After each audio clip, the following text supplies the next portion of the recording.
Good afternoon, ladies and gentlemen. Shortly introducing Coach Maurice Drayton, heading into our Week 5 matchup against Eastern Tennessee State University. Coach Drayton. All right. Good afternoon. I want to say thank you to the Bulldog faithful, those who made the ride to Macon, Georgia. It was a festive atmosphere. Their game day atmosphere was really nice. They had concerts going on and jump castles, and I think it was their Parents' Day. I think they roughly had about 12,000 sold, which was a sellout for them. So the environment was right. It was a good environment to play football. Colonel Dedrick Reese, local product, Hanahan High School, is the commander of Warner Robins Air Force Base, did the coin toss. Who's also a Citadel graduate and a teammate of mine, so it was good to see him. And then our heartfelt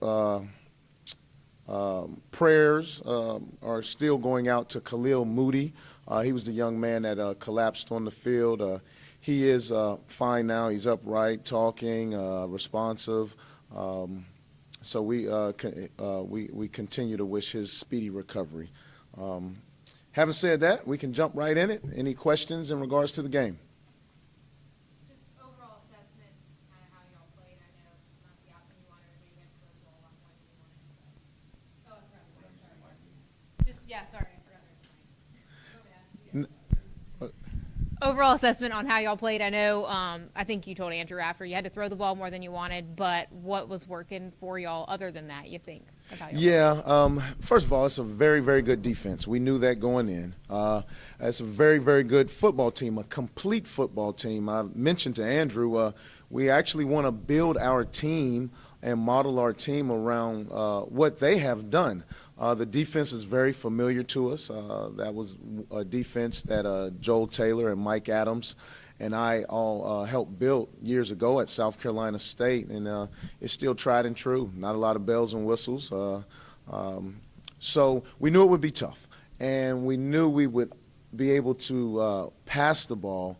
I think we may have been a little too stubborn, trying to force the run too many times. The forward pass here is still relatively new. Our guys literally just learned how to catch last year.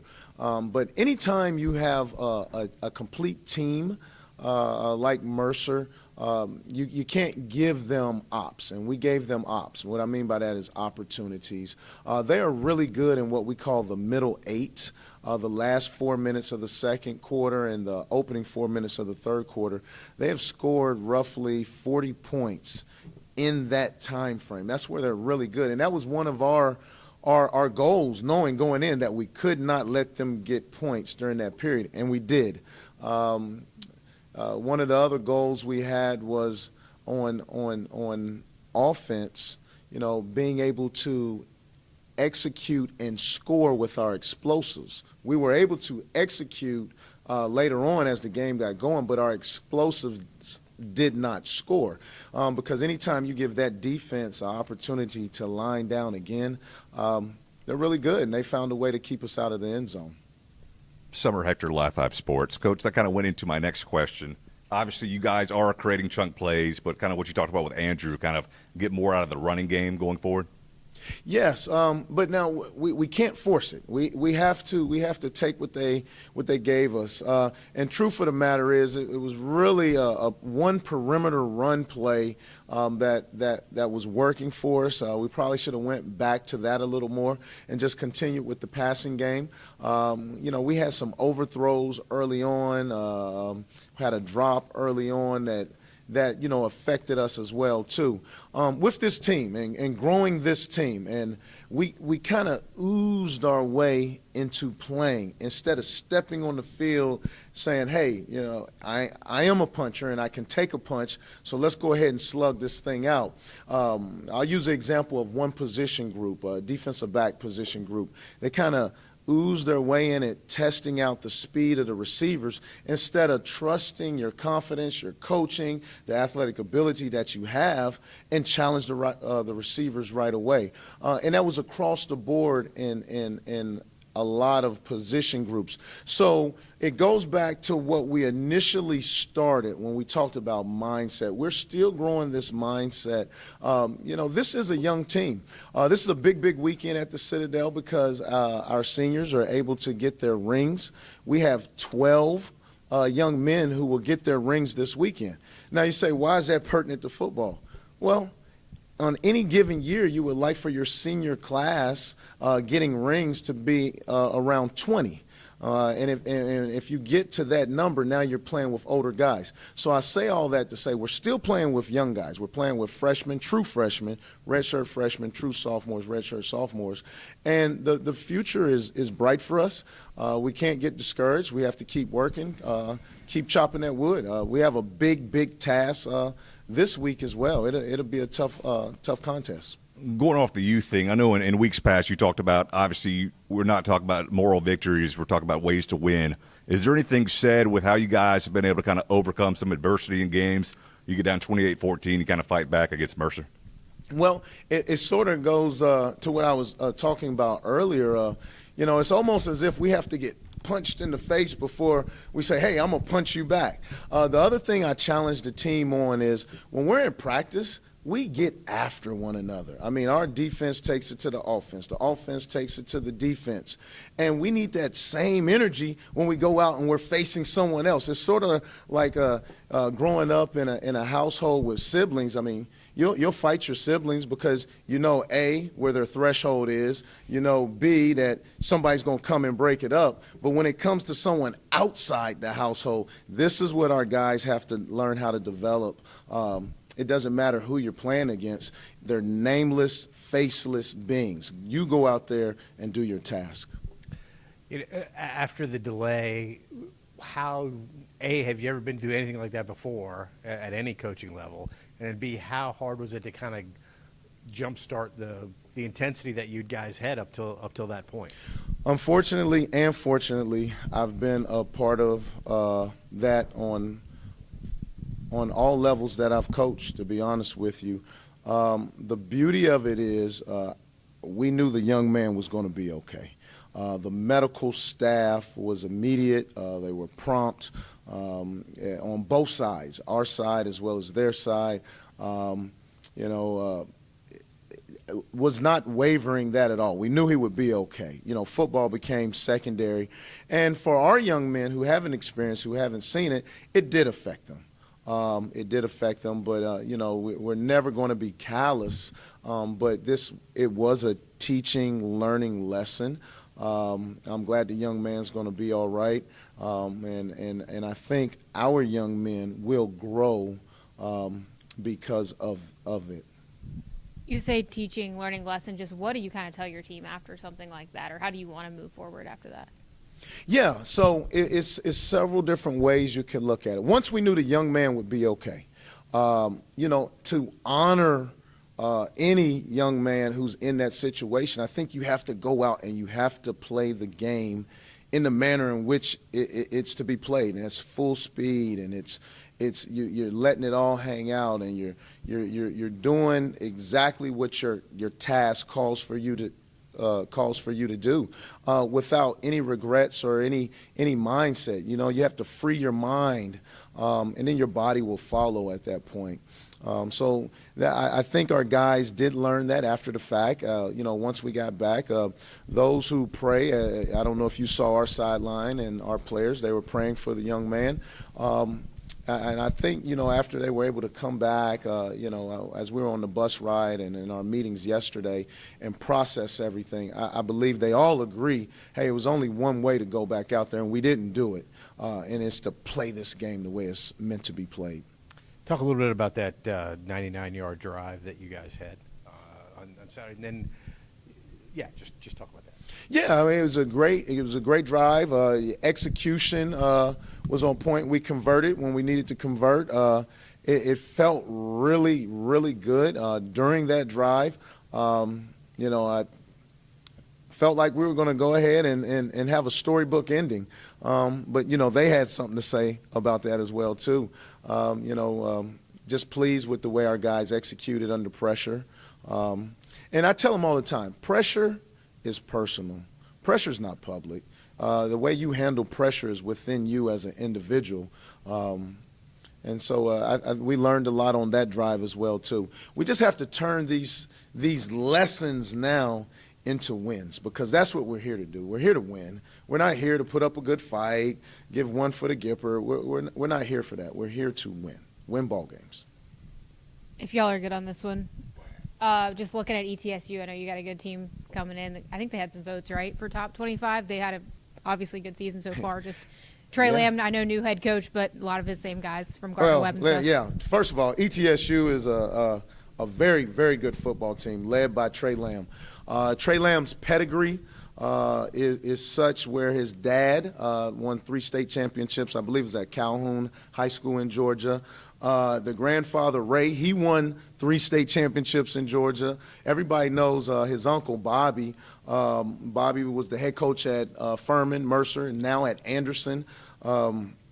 He has over 100+ wins. So you talk about pedigree and lineage and sitting around a Thanksgiving table or a Christmas meal or a family cookout where they're talking ball. Well, in my house, we're talking about church. So with my father being an elder in the AME church. So he gets those side conversations, and he's been picking up knowledge his whole life.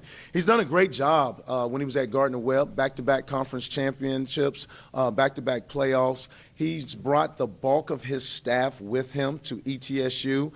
One guy in particular I want to mention is running back coach and co-special teams coordinator, Dominique Davenport. He was one of my players when I was at Coastal Carolina, and we've always kept in touch, and he's a fine young man. He's also, going back to Trey, has brought, I believe it's 25 guys from Gardner-Webb as well. And that's the age we're in now. You know, these players are going to follow their coaches, and rightfully so, because those are the guys. The coach was in their living room. He has a relationship with them, a bond. And Trey is one of such, too. He's going to make sure they graduate as well.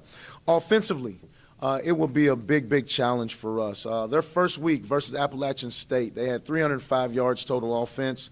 The second week, they had 614 yards total offense. Then week 3, they played number 2 in the country, North Dakota State University, and they should have won that game. They should have won that game. I was rooting for them to win that game. I always root for Southern Conference teams, with the exception of when they're playing us. They had 383 yards against North Dakota State, and this past week, Elon, he had 489. So offensively, they will be a problem for us defensively. So it's real important that we contain the quarterback. The quarterback is shifty. He is a dual-threat quarterback. He can run or throw. He can connect on the long ball as well as the intermediate ball. So this is a big challenge for us. It should be a great atmosphere with it being Parents' Weekend and our seniors getting their rings. Just very excited about the opportunity to play again.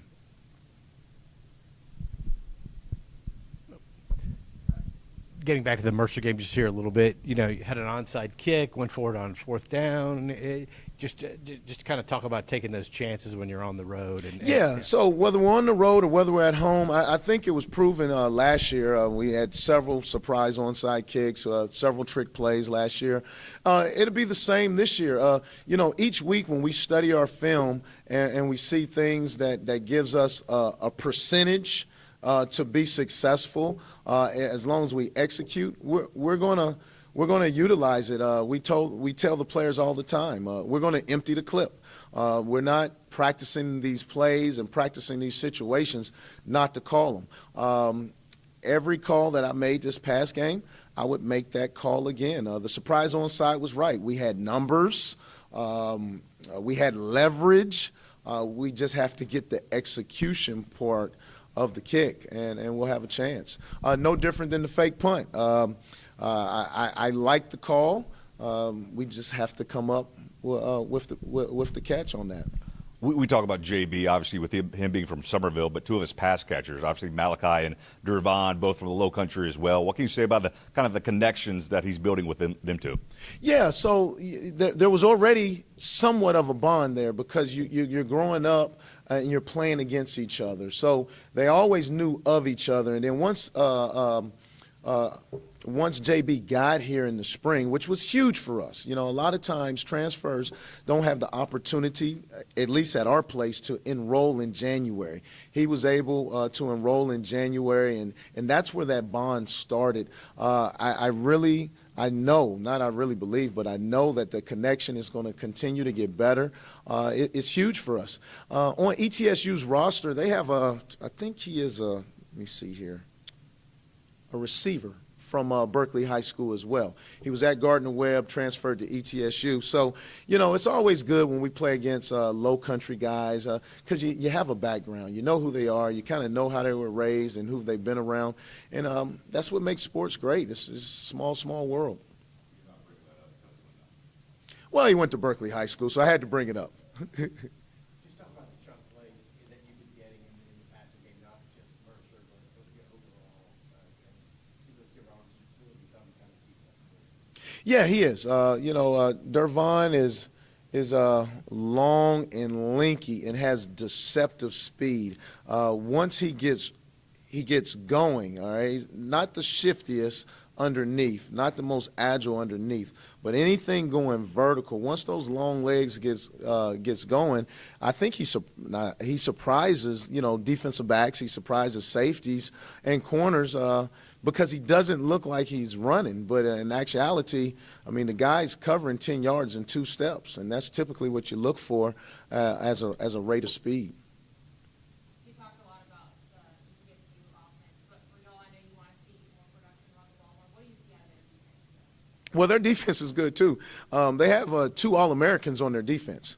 They had a freshman All-American last year who's now a sophomore, the preseason All-American at linebacker. Their defense is stout. They play very, very good ball as well. Their DC, or co-DC's out of San Diego State.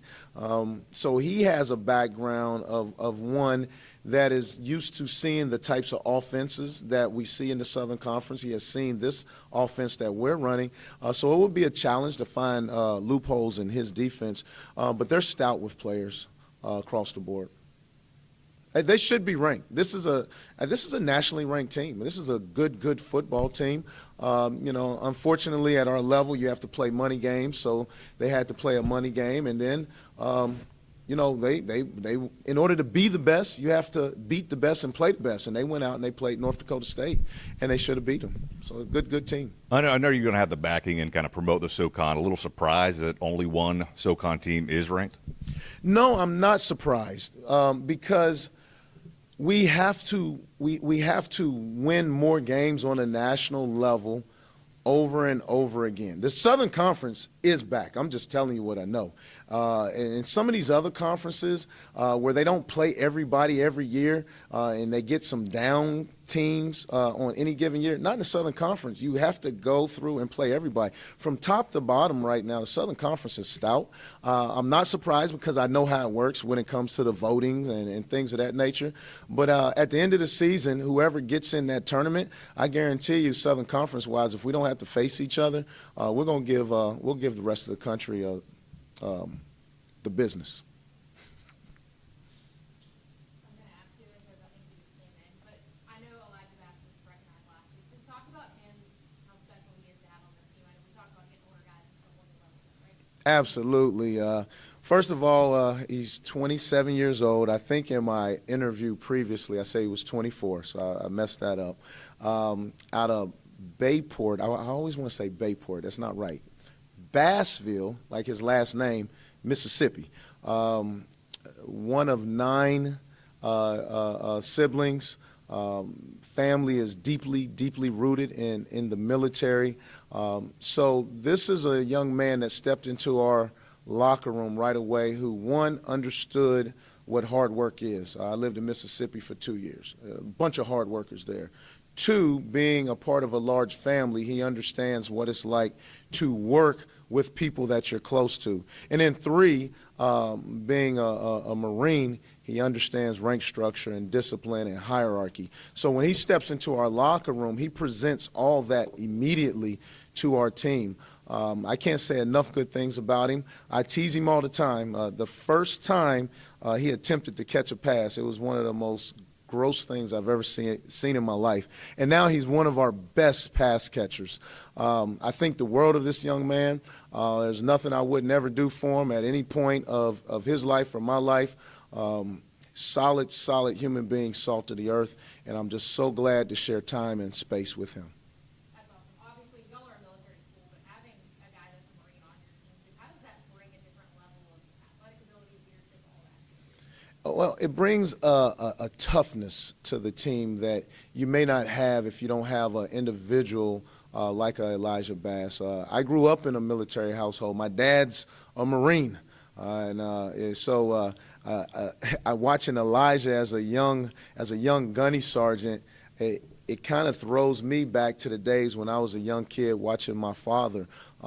Strict, tough, hard, but always fair.